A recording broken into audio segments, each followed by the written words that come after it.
Amada, querida, injustiçada, nós vamos falar da nossa inesquecível Panair do Brasil.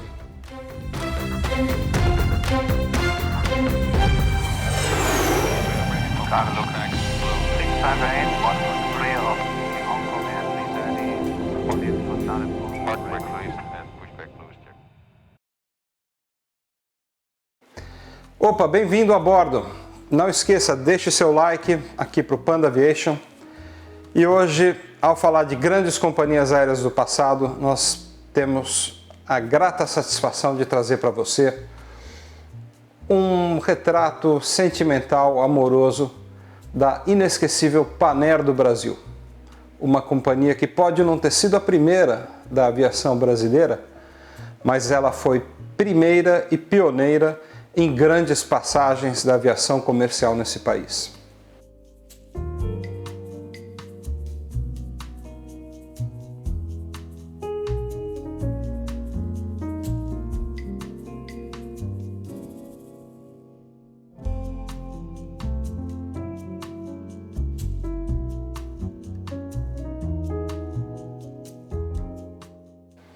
A origem da Panair do Brasil remonta aos anos 30.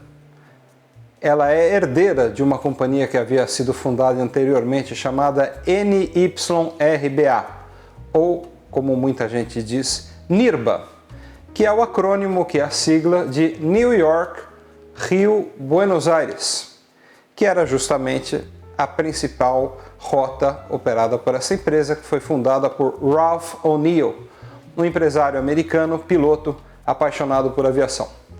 O Mr. O'Neill começou originalmente nos Estados Unidos com a ideia de unir as três Américas, a América Central, América do Norte e América do Sul, por linhas aéreas. O que, vamos dizer, em meados dos anos 20, que foi quando ele teve essa ideia, era realmente uma empreitada e tanto. Se hoje é difícil, eu faço ideia naquela época. Até porque os aviões realmente não tinham chegado ao nível de desenvolvimento, digamos, minimamente aceitável, incorrendo aí voos curtos, operados na maior parte das vezes em condições visuais, somente durante o dia, enfim, era uma epopeia. E o Mr. Neil, que era um cara muito empreendedor, ele fez uma viagem e foi falando com os presidentes dos países envolvidos na operação, sobretudo Argentina, Brasil, alguns destinos na América Central e no Caribe, e claro, nos Estados Unidos, que foi onde a empresa acabou sendo fundada e registrada em Delaware. No entanto, quando chegou no Brasil, o ministro da Aviação, Vitor Conder, instruiu o Mr. O'Neill a fundar uma empresa no Brasil. Daí vem a origem da NIRBA do Brasil. Muito bem, a NIRBA do Brasil começou no final dos anos 20 e 30, só que para total surpresa do Mr. O'Neill, uma outra companhia americana já havia se estabelecido aqui e iria começar operações muito pouco depois disso. E essa companhia era nenhuma outra senão a Pan American, a famosa Panam. O fato é que com a depressão de 29, Mr. Neil perdeu muito capital, se viu bem curtinho de grana e ele não teve outra opção a não ser vender essa jovem empresa, ou as jovens empresas, a NIRBA. Existiam três NIRBAs, na verdade, a americana, a brasileira NIRBA do Brasil, que eu já falei, e existia uma outra na Argentina. Ele vendeu essas três empresas para a Pan American. A Pan American recebeu essas três empresas, pagou, claro, por isso. E na hora de iniciar as operações, a Panam teve uma ideia de mudar o nome. Ela mudou o nome para Pan Air, e a gente no Brasil chama de Panair. Portanto, a Panair do Brasil nasceu como uma subsidiária da Pan American, da famosa Panam. Então, se tinha Panam nos Estados Unidos, no Brasil tinha a Pan Air, ou Panair, do Brasil, que nasceu como subsidiária da Pan American. Os primeiros aviões da Panair foram, claro, os aviões que ela herdou da NIRBA, que eram sobretudo aerobotes. Por quê? Porque no início dos anos 30, não havia nenhum aeroporto baseado em terra. Havia uns campos, uns pastos onde alguns aviões podiam pousar. Portanto, todos os primeiros aviões da Panair eram aerobotes ou hidroaviões.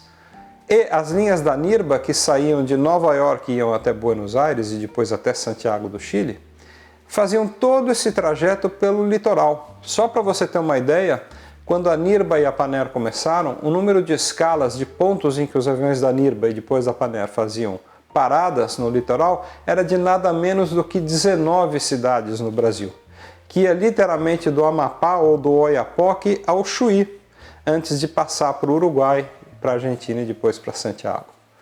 Então essas 19 escalas foram a origem da Panair. E como a Panair tinha muitos aerobotes, ainda nos anos 30, mais especificamente em 1933, ela entrou para dentro do continente usando os aerobotes ou hidroaviões para desbravar as linhas amazônicas. A colaboração da Panair com a região da Bacia Amazônica vem de 1933, quando os primeiros voos entre Belém e Manaus tiveram início. É bom lembrar que a base operacional da Panair e depois, antes até, na verdade, da Pan American e da Panair ficava em Belém, porque Belém era um ponto importante onde os aviões da Pan American desciam, encontravam com os aviões da Panair e aí começou uma estreita colaboração dos voos da Pan American para o Brasil e dos voos da Panair, ligando, unindo e conectando essa malha gigantesca que a Panam começou a criar com o auxílio de subsidiárias como a Panair. E essa história de crescimento foi indo ao longo dos anos. Quando em 1936 ficou pronto o aeroporto Santos Dumont, a Panair finalmente trouxe os seus primeiros aviões, um par de Lockheed Electras. Esses Lockheed Electras foram trazidos justamente para inaugurar as primeiras linhas em solo da companhia, né? Ela passou a voar para Belo Horizonte, que foi a primeira linha Rio-Belo Horizonte, usando esse par de Lockheed Electras, e isso aconteceu aproximadamente em 1936. Com a eclosão da guerra, claro, as atenções da Pan American, os voos, enfim, tudo mudou. E aí, nessa época, e com o crescimento de outros aeroportos, inauguração de outros aeroportos em terra firme no Brasil, a frota da Panair gradativamente foi ganhando mais aviões que não eram hidroaviões, aviões baseados em solo, aviões convencionais. Então, por exemplo, nessa época, ainda nos anos 40, durante o início do conflito, a Panair recebeu uma frota importante de Lockheed Lodestars, que viriam a ser o principal equipamento baseado em terra da companhia. Mas ela, apesar de ter aposentado os aerobotes Commodore, Sikorsky, os Fairchild e alguns outros tipos, esses acabaram sendo relegados para as cotas amazônicas e aqui para o sul do Brasil ela foi crescendo com a introdução de novos tipos, como o DC-2, que foi o antecessor do DC-3, o próprio DC-3, que ela recebeu vários. E aí, quando terminou o conflito, a mãe da Panair, a Pan American, se viu capaz de ajudar o crescimento da Panair do Brasil, cedendo a ela 4 Lockheed 049 Constellation. E foi com esses Constellations que a Panair inaugurou a primeira ligação regular, sistemática de uma companhia aérea brasileira para 3 continentes, ou unindo 3 continentes. Ela saía da América do Sul, fazia escalas em Dakar, na África, e foi com esses 4 Constellations que a Panair experimentou o sucesso, o prestígio de inaugurar as primeiras ligações para a Europa, unindo Brasil, África e Europa numa só linha. Isso aconteceu em 27 de abril de 1946, quando a Panair inaugurou a linha Rio, Recife, Dakar, Lisboa, Paris, Londres. Outra curiosidade, o aeroporto de Heathrow, que a gente conhece hoje, foi inaugurado com a chegada de um avião da Panair do Brasil, de um Constellation da Panair do Brasil, Papa Charlie Fox. E essa história gloriosa da Panair do Brasil é uma coisa incrível que ela faria nas próximas décadas e seria uma malha de serviços que iria crescendo paulatinamente à medida que ela ia recebendo mais Constellations e ia ganhando experiência para fazer esse cruzamento do Atlântico Sul. Em 29 de abril de 49, 3 anos depois de ter inaugurado as linhas para o Atlântico Sul, a Panair celebrou 1000 viagens transatlânticas, todas operadas com 100% de segurança, regularidade e prestando um serviço muito bom à época. A Panair realmente levava o nome do Brasil lá para fora. E no início dos anos 50, a malha europeia já havia crescido muito. Ela havia chegado a lugares como Roma, Madrid, Zurique, 3 destinos na Alemanha, Hamburgo, Frankfurt e Munique, depois inauguraria Düsseldorf. E, por incrível que pareça, ainda nessa virada dos anos 40 para os anos 50, a Panair chegou ao Cairo. O Brasil já teve linhas para o Cairo, para o Egito, regulares, operadas pelos Constellation da Panair. Mas não só o Cairo. Istambul, na Turquia, foi um destino servido pela Panair, assim como foi Líbano, assim como foi Beirute, no Líbano, né? Então, quando a gente pensa que tudo isso era feito com Constellations, a gente realmente tem que tirar o chapéu para o arrojo, para o pioneirismo da Panair do Brasil. Em 1957, a Panair deu um salto qualitativo nos equipamentos que ela operava. Ela trouxe 4 Douglas DC-7C, que à época estavam certamente entre os melhores aviões comerciais de longo curso. E em 1959, ela foi capaz de manter voos diários para a Europa, operados já com uma combinação de Douglas DC-6, ela havia arrendado 4 aviões do Lloyd Aéreo, e a sua quadra de Douglas DC-7. Ou seja, em 59, a Panair do Brasil já tinha voos diários para o velho continente, passando pela África e também chegando ao Oriente Médio. Ou seja, um feito super digno de nota. No fronte da América do Sul, ela continuava expandindo as rotas dentro do Brasil, sobretudo para aquela região amazônica, onde ela já estava voando com os famosos Catalinas, né? Aviões incríveis, feitos especialmente para... Na verdade, o Catalina é anfíbio, né? Ele pode pousar tanto em terra como funcionar como um hidroavião.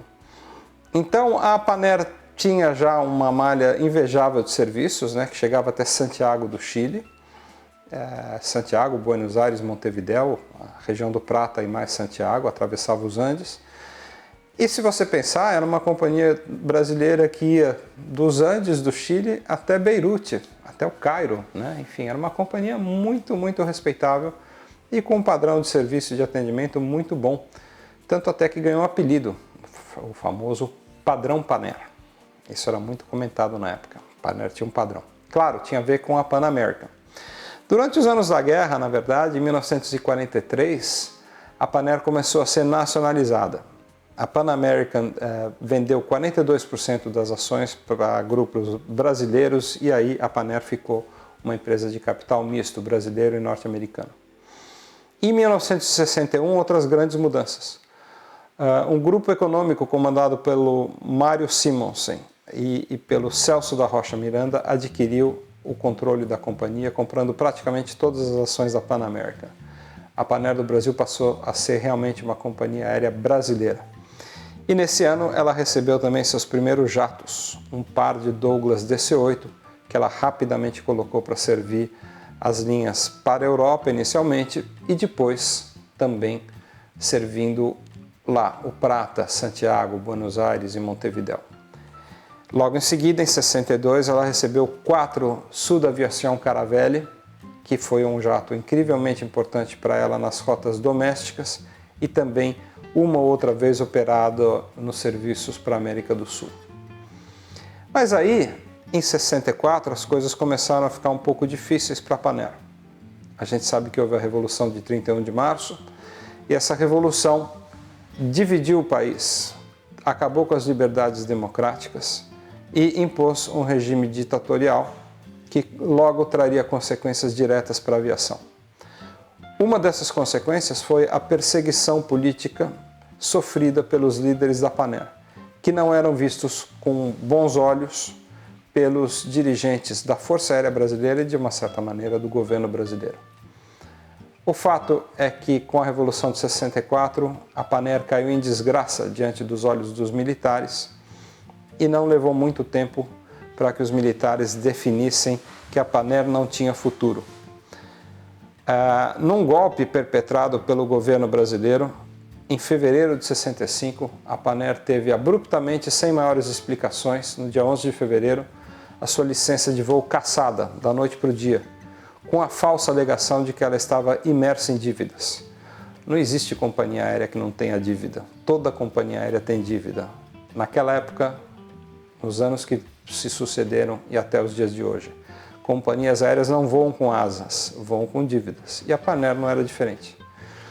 E numa demonstração de total arbitrariedade, a Panair do Brasil teve sua falência decretada 5 dias depois de ter suas linhas cassadas. Você já viu a justiça brasileira definir a paralisação e a falência de uma empresa em 5 dias? Nunca. Nunca viu, nunca vai ver, só aconteceu no caso da Panair. Então a Panair foi assassinada pelo governo militar. Milhares de colaboradores perderam seus empregos e a Varig e a Cruzeiro do Sul foram beneficiadas, recebendo linhas, rotas e aeronaves que antes pertenciam à Panair do Brasil. Seja como for, a Panair foi uma empresa que nos encheu de orgulho, que levou grandes serviços do Brasil para diversos países na América do Sul, na África, no Oriente Médio, mas sobretudo na Europa. Ela era chamada com razão de soberana do Atlântico Sul. Eu nasci um ano antes da Panair morrer. Eu nunca voei na Panair. Mas existe uma coisa para mim que eu nunca vou esquecer, que é essa arbitrariedade, que é a maneira pusilânime, covarde, com que essa grande companhia aérea foi sacada, subtraída, derrubada dos céus do país. Anos depois, os descendentes, os herdeiros da Panair, ganharam na justiça o direito até de retomar as operações, mas aí já era tarde demais. Seja como for, a gente vai ficar sempre com as memórias da Panair. Ela foi uma empresa absolutamente incrível e a única empresa brasileira a ostentar nossas cores, verde e amarelo ou verde e dourado, pelos aeroportos do mundo afora.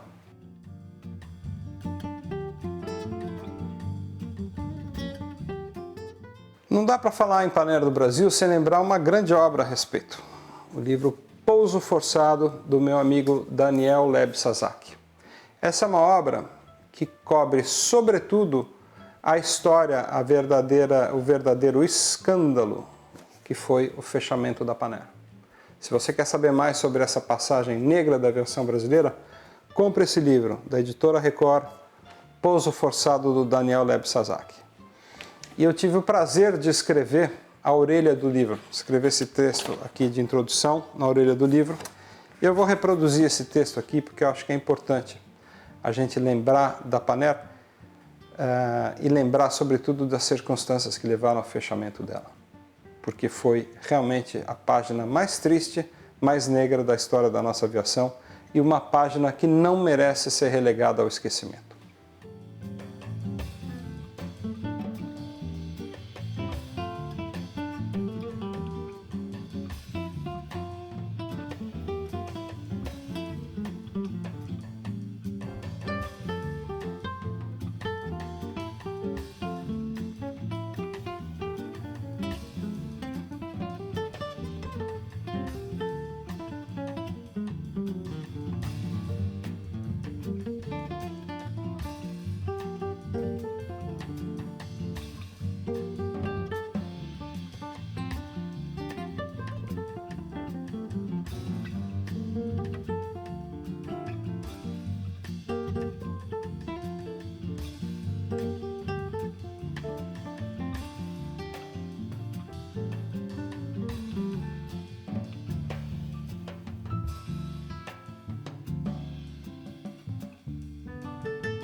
Espero que você tenha gostado e espero que você saiba que não termina aqui a nossa cobertura, o nosso respeito à Panair do Brasil e aos seus tripulantes.